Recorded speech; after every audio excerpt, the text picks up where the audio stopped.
Hello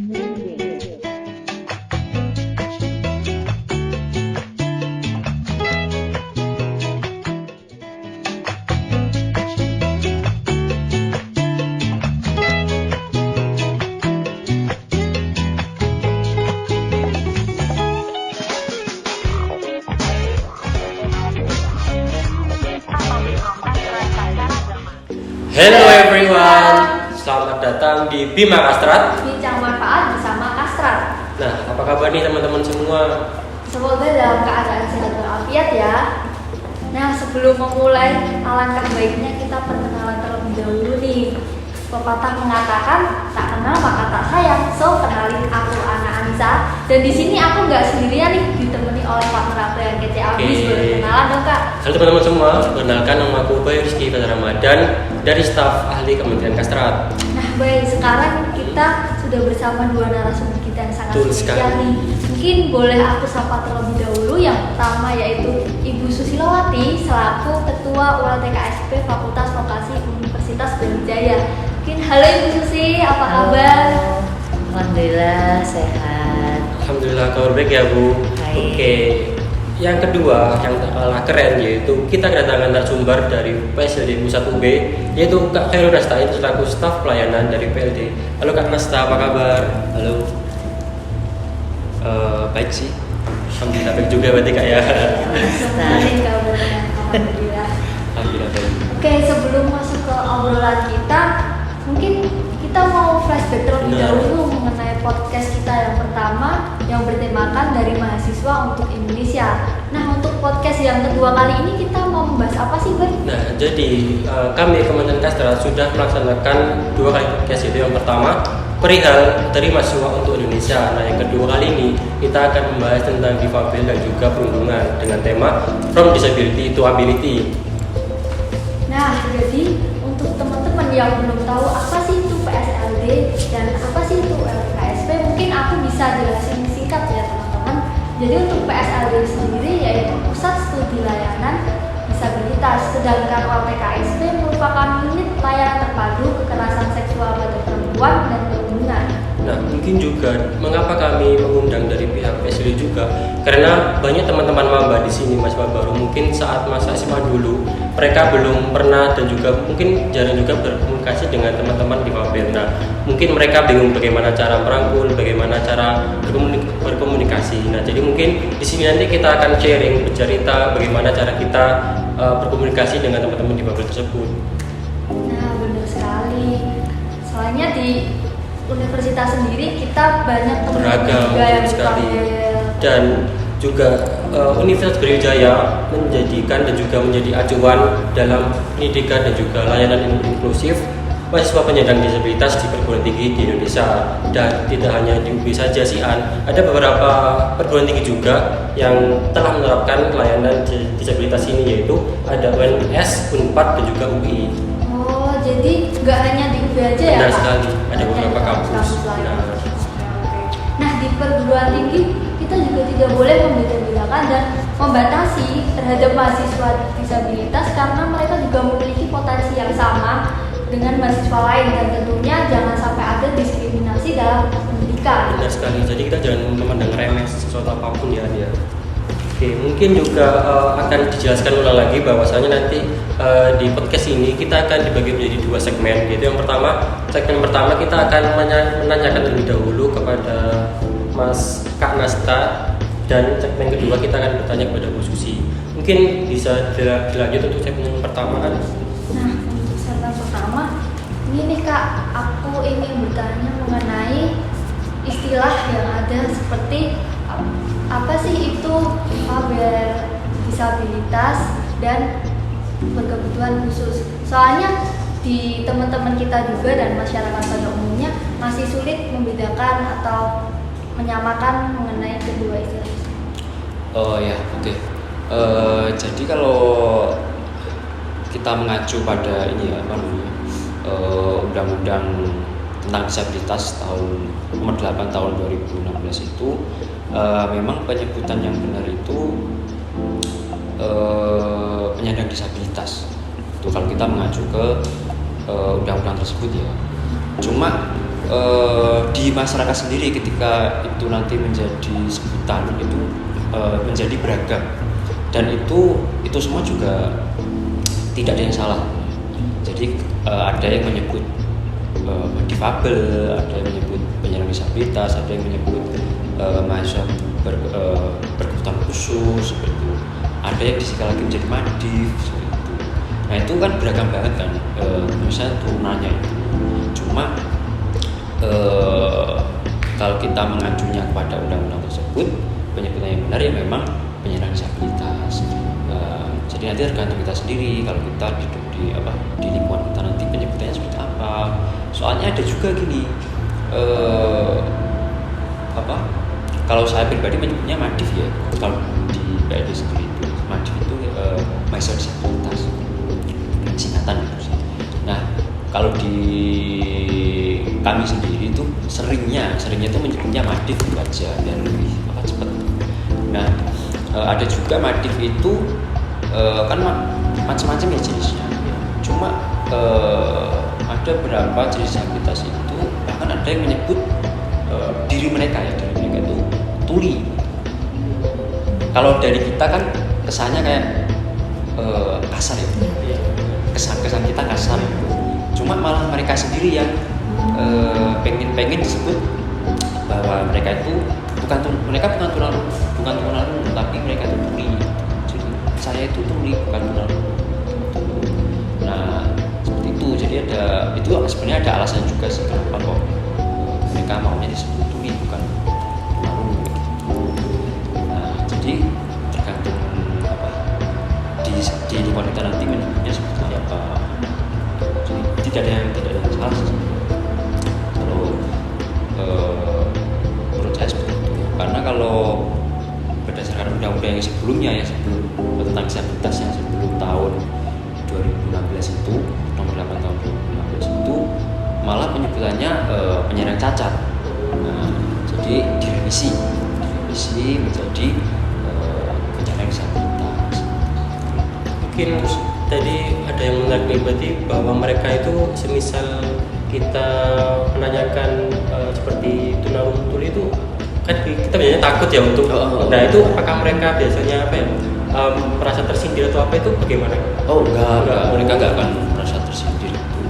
Karena mereka itu juga tahu bahwa kita mungkin kalau kita masih salah ucap atau salah ngomong itu pasti mereka juga akan mengakui bukan seperti itu menyebutnya. Biasanya itu malah mereka akan membenarkan dan kita memberitahu itu sih. Jadi nggak usah takut untuk interaksi atau saya ya. Kalau mau interaksi itu tanya aja. Berarti tidak ada perbedaan ya antara yang tadi arti disabilitas. Mungkin lanjut pertanyaan yang nomor 2 Kak ya. Mungkin apakah sudah ada bentuk koordinasi PSD pusat kepada setiap fakultas untuk melengkapi fasilitas layanan, terutama mungkin kalau Kak Nesta tahu ke fakultas vokasi. Nah itu apakah sudah ada Kak untuk bentuk koordinasinya? Kalau koordinasi secara khusus, jadi kayak forum khusus ya, khususnya dengan vokasi itu kita belum ada sih. Jadi koordinasi kita itu masih dalam lingkup kayak kita melakukan kegiatan pelatihan gitu sih. Pelatihan terkait ini ya pelayanan kepada mahasiswa disabilitas itu sih. Kalau untuk dosen itu juga ada, jadi kayak pelatihan untuk dosen. Jadi pelatihan pengajaran untuk mahasiswa disabilitas itu juga dari PLD sendiri sudah melakukan itu pelatihan seperti itu. Nah, tapi kalau secara khusus intens itu dari dari PLD dengan vokasi itu koordinasinya sih.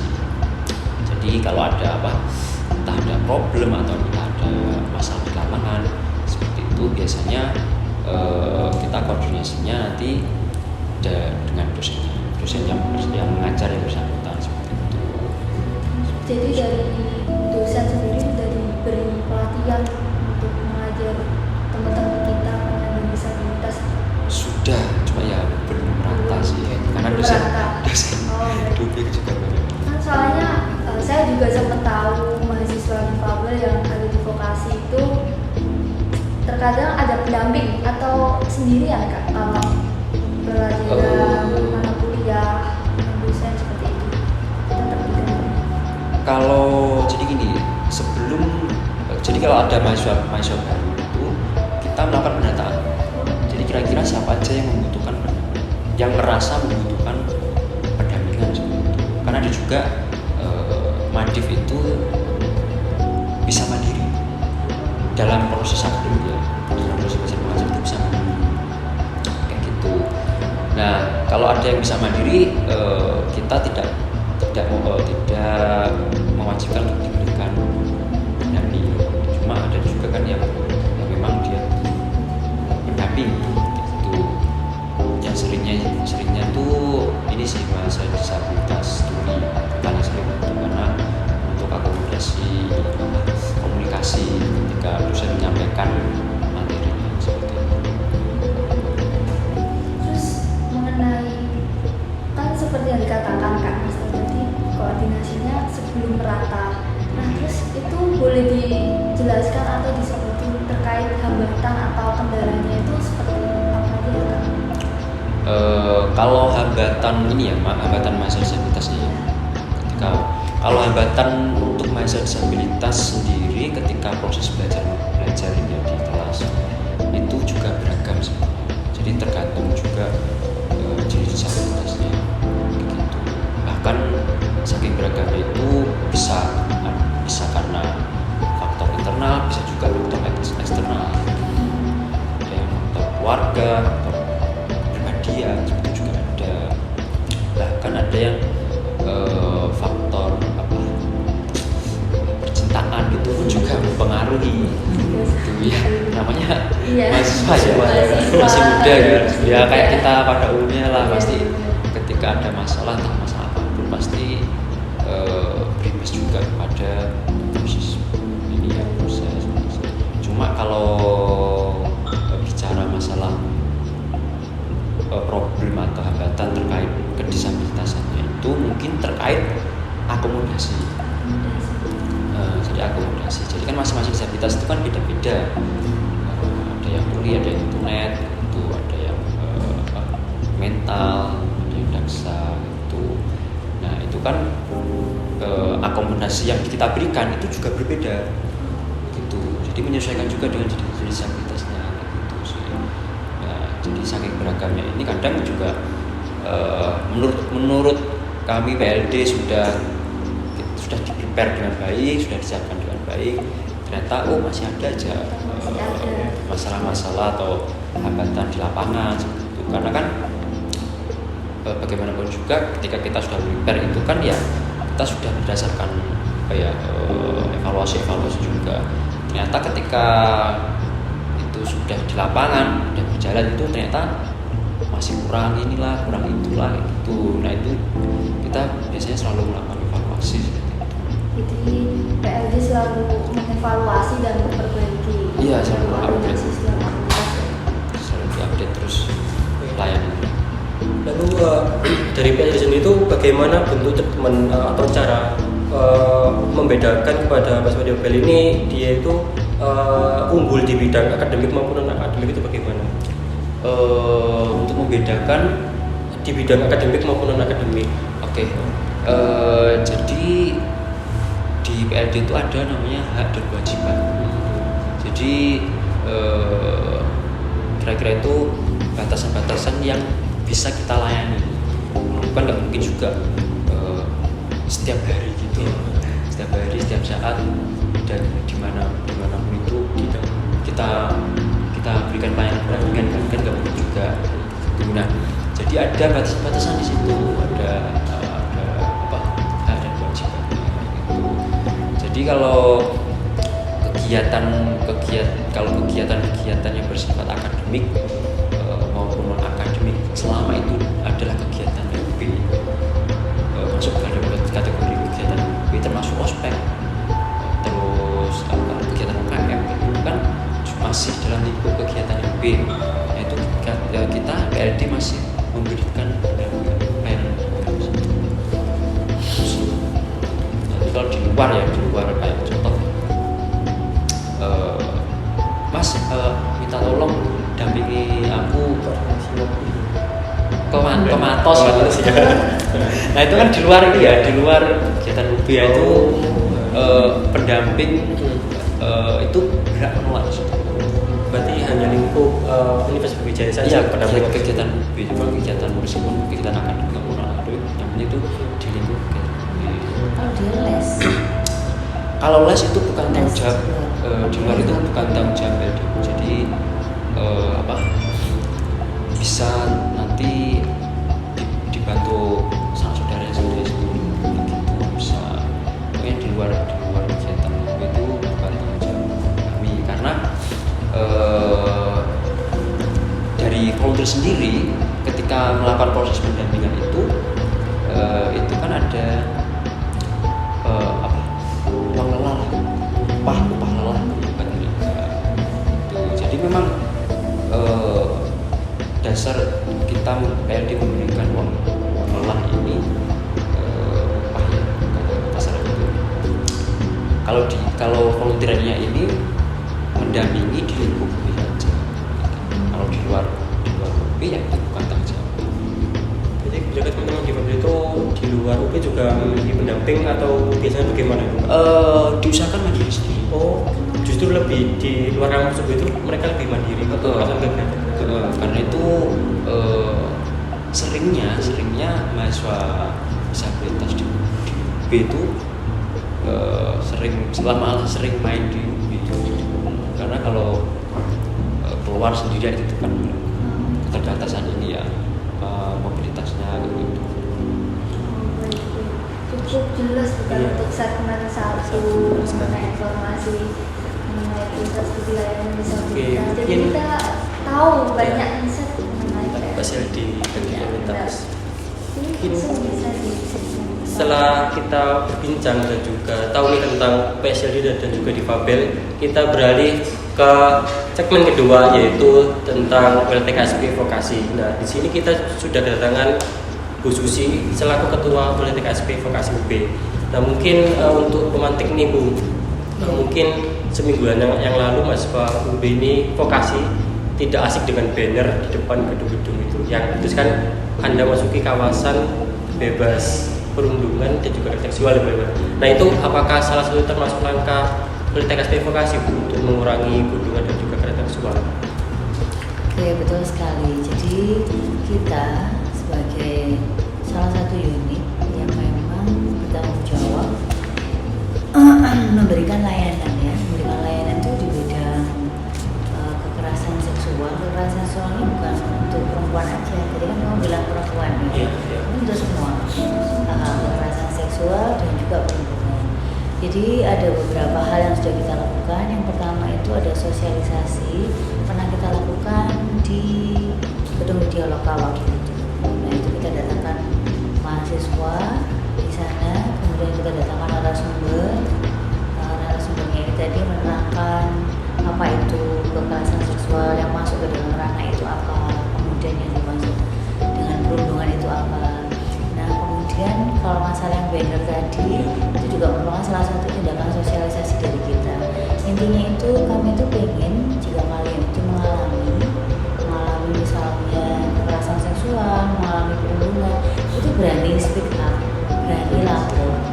Terus juga itu sebagai korban ya, tapi juga misalkan kalian melihat terjadi hal tersebut, jadi kalian bisa menjadi Saksi. pelapor namanya. Jadi misalkan korban nggak berani, kan banyak kan korban yang tidak berani untuk speak up, untuk lapor nggak berani. Nah kan bisa menolong teman-teman kalian dengan langkah apa ini jadi pelapor. Nah langkahnya sangat mudah, tinggal diklik aja di banner-banner itu kan ada scan barcode Di banner ya. yang tadi itu ya, Mbak? Iya ada scan barcode kan di situ. Atau langkah lebih mudah lagi, buka aja webnya Vokasi, www.vokasi.ub.ac.id. Terus kalian tinggal klik layanan, pilih layanan WLTKSP. Nah di situ langsung klik Google Form-nya. Nah itu kalian bisa melaporkan, kalian bisa menolong teman kalian menjadi korban atau kalian sendiri berani speak up dengan mengisi itu. bisa diisi aja. Nah dengan langkah seperti itu menunjukkan bahwa itu salah satu langkah maju ya untuk bisa mencegah, bisa mengatasi, bisa menolong juga. Nah nanti laporan kita terima, kemudian tim merapatkan, kemudian kita melakukan tindakan yang berikutnya, bisa melakukan pemanggilan korban terlebih dahulu, pemanggilan pelapor juga, kemudian kita selesaikan masalahnya dengan yang terlapor tadi. Mungkin juga teman-teman di sini yang mungkin melihat atau menyaksikan bisa juga langsung inisiatif untuk mengisi di website di link facebook.com atau dengan cara cepat langsung menghubungi Bu Susi juga bisa. Kan intinya itu prosedurnya. Prosedurnya seperti itu. Jadi kalau kita lihat alurnya memang pertama yaitu tadi mengisi form aduannya. Terus nanti kita ada pemanggilan verifikasi. Terus nanti kita ada pelayanan dan pendampingan. Betul. Tapi ada beberapa kasus yang sifatnya emergensi ya. Ada beberapa yang kita terima itu sifatnya emergensi. Nah itu langsung dilakukan penanganan. Jadi misalkan korbannya mengalami shock, trauma. Nah kita itu langsung hubungkan dengan layanan konseling yang ada di UB. Biasanya kan kalian kalau ke e-konseling ya, misalnya klik ya. Biasanya kan kalian harus ngisi tiket dulu kan, ngisi tiketnya dulu, nanti lama. Nah itu kita bisa shortcut, tetap itu dilakukan prosedur itu, tapi Bu Susi langsung hubungin ketuanya untuk langsung dijadwalkan e-konseling tadi. Jadi ada dua cara, ada yang daring, ada yang luring tadi. Jadi penanganannya lebih cepat. Misalkan butuh juga bantuan hukum, pendampingan hukum, kita juga ada di UB. Nah itu pun juga akan dilayani. Nah jadi salah satu langkah dari WLTKSP sendiri itu benar-benar memfasilitasi korban tadi. Dia butuh apa? Misalkan dia butuh konseling, kita langsung hubungan. Dia butuh bantuan hukum, langsung kita tangani. Jadi layanan lengkap itu ya, dari kita konseling sampai ke hukum juga akan didampingi oleh advokasi. Dan itu gratis. Nah itu tadi untuk mahasiswa. Jadi intinya itu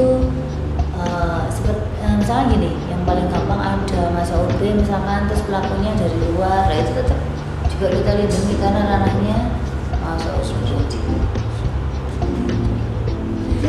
Korban yang terkena kekerasan seksual maupun perundungan itu di WLTKSP sendiri privasinya sangat ini ya Bu? Betul, sangat terjaga. Jadi misalkan ada beberapa mahasiswa yang misalkan mau menulis tentang skripsi atau tentang TA yang berhubungan dengan itu, misalkan pertanyaannya adalah berapa jumlah, berapa ini, otomatis itu nggak bisa disebarluaskan karena memang kita harus menjaga kerahasiaan dan privasi dari korban. Jadi untuk teman-teman gak usah risau mengenai privasi, kalian boleh speak up aja ke WLTKS privasi. Betul, juga kemudian kita juga akan mengadakan program terbaru. Jadi mungkin untuk mahasiswa itu misalnya mau speak up itu lebih senangnya ke sesama mahasiswa ya. Mungkin seperti itu ya. Jadi kayak kan seumuran gitu ya mungkinnya.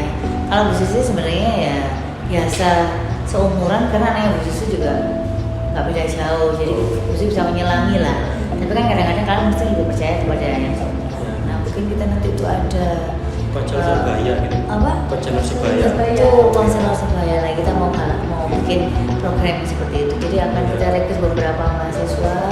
Nanti mahasiswa bisa dengan mahasiswa kan bisa curhat ya. Nah, misalnya cewek lebih nyaman dengan cewek, nah bisa curhatnya melalui cewek tadi. Untuk informasi ini Bu, itu apakah sudah membuka dan bagaimana kriteria untuk menjadi volunteer itu? Apakah dari mahasiswa UB sendiri?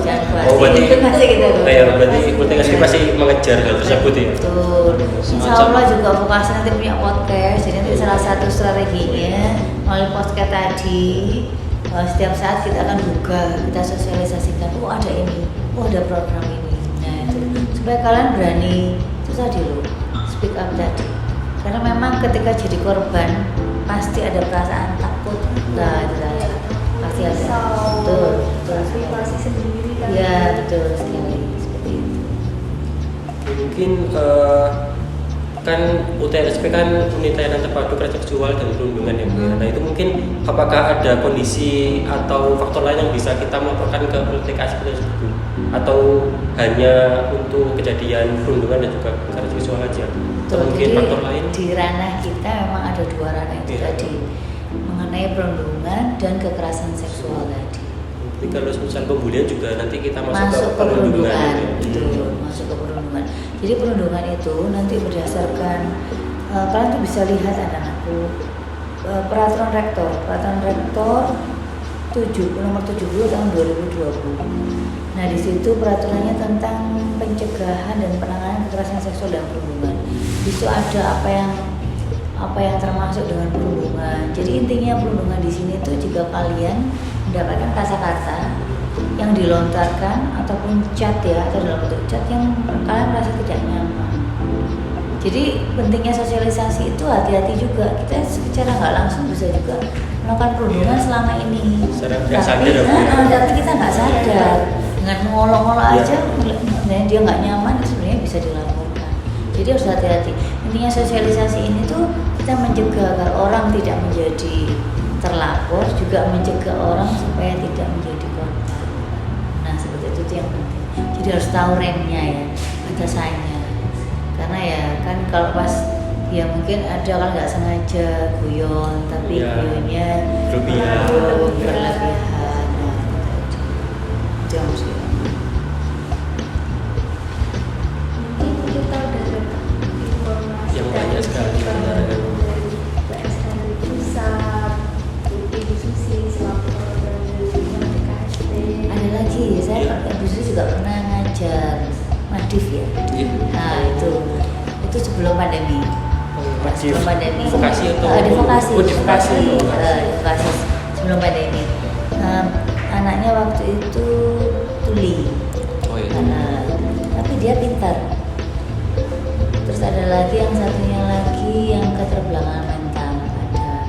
Jadi saat itu dosen dituntut untuk memang benar-benar mampu memberikan penilaian antara mahasiswa yang madif tadi dengan mahasiswa yang tidak berkebutuhan khusus.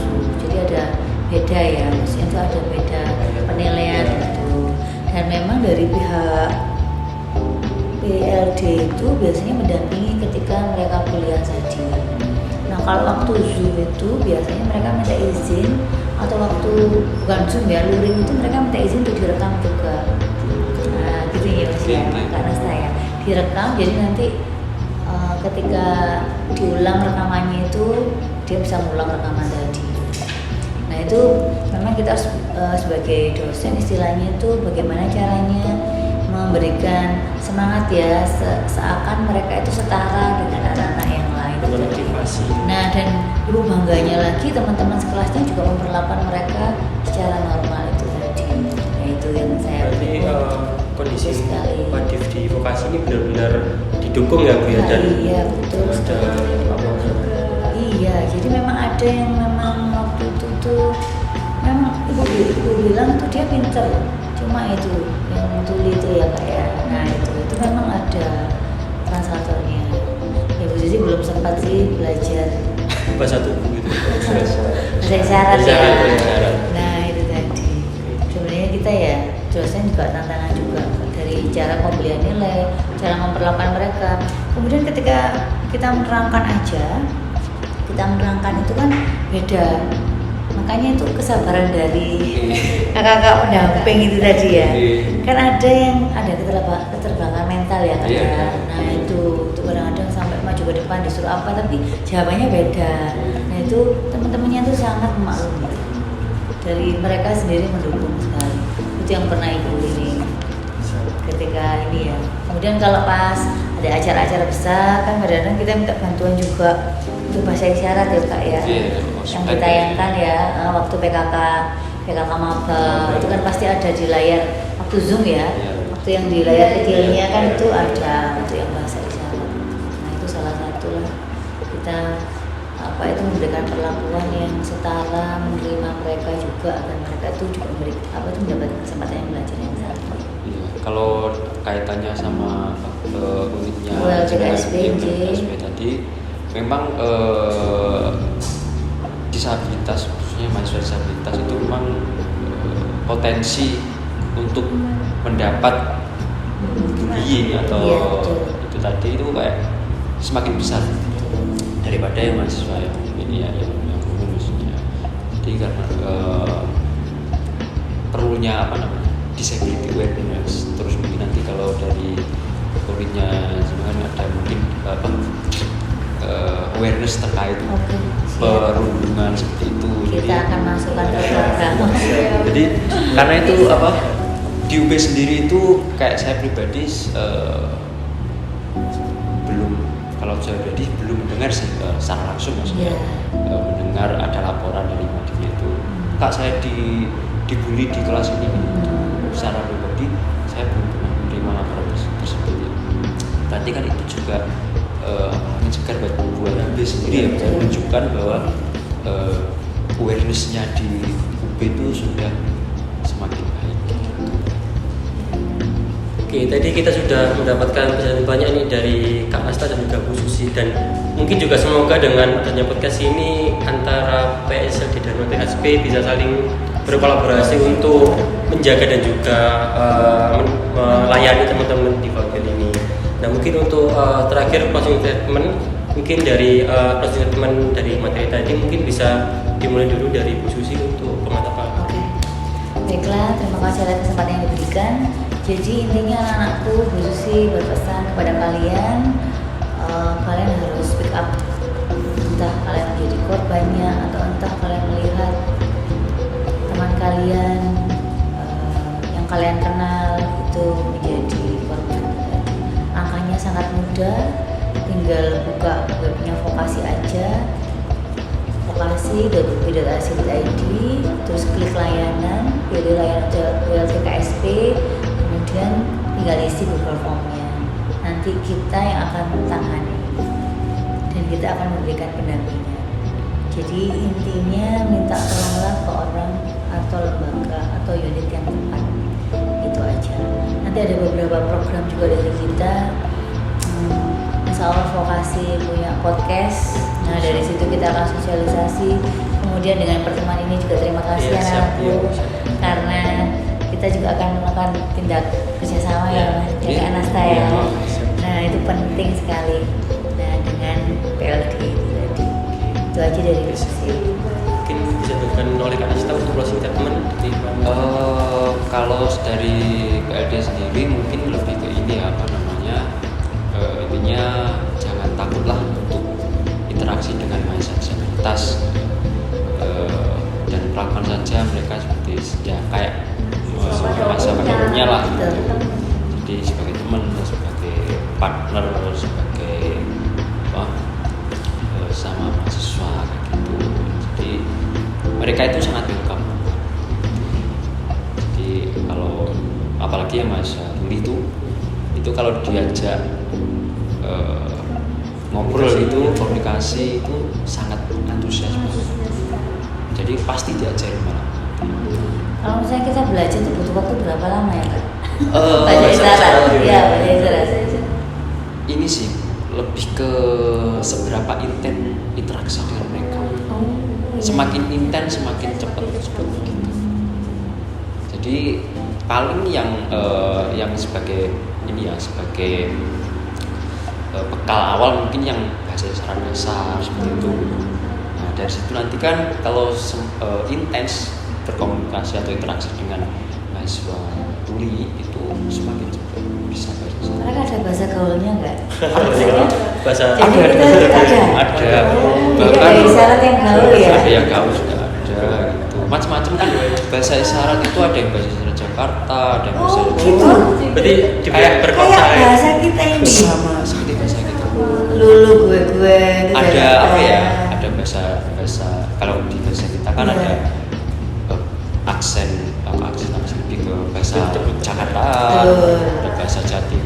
Di Jatim Malang. sendiri pun kan Malang sama Surabaya itu beda juga. Iya, Jaksel, anak Jaksel. Bahasa Jaksel. Iya ada ya. Di mereka juga ada. Jadi kadang kalau ada yang jadi gini, semua mahasiswa Madif dulu yang dari Jakarta terus sama yang dari Jatim itu ketika bertemu terus komunikasi gitu kadang ada juga perbedaan, entah itu kosakata makan atau kosakata minum, itu mungkin ada beberapa yang berbeda. Betul, kayak tulang ya. Iya. Tulang itu paman, satunya lagi tulang itu ya tulang ibu kita. Iya itu ya, Oh, ya, sama Mariatin juga. Cuma biasanya kalau sudah menjadi mahasiswa di UB mereka akan ini menyamakan. Karena kan untuk komunikasi sehari-hari di sini di UB sendiri kita disamakan. Terus untuk bahan pelatihan juga gitu. Jadi biasanya disamakan. Ya nggak apa nanti kalau ke daerah nanti pakai bahasa daerah, bahasa daerah. Jadi kalau di sini ya nanti Ya seperti bahasa Indonesia nasional ya, itu ya bahasa nasional. nggak apa-apa. Jadi semakin kita interaksi, semakin kita apa ya intinya aware sama mereka. Kita punya semboyan kayak gitu. We fight for inclusion. We fight for Inclusion. illusion. Jadi tujuannya adalah untuk menyemai inklusi untuk masa depan yang akan datang. Baik, jadi terima kasih kepada Ibu Susi dan Kak Asta sudah menyempatkan waktunya hadir di Vokasi Budian ini. Sama-sama. Dan untuk teman-teman di rumah jangan lupa tonton dan dengerin podcast kita di YouTube dan Spotify BEM Vokasi UB. Dan sampai jumpa lagi di podcast kita selanjutnya. Assalamualaikum warahmatullahi wabarakatuh. Waalaikumsalam.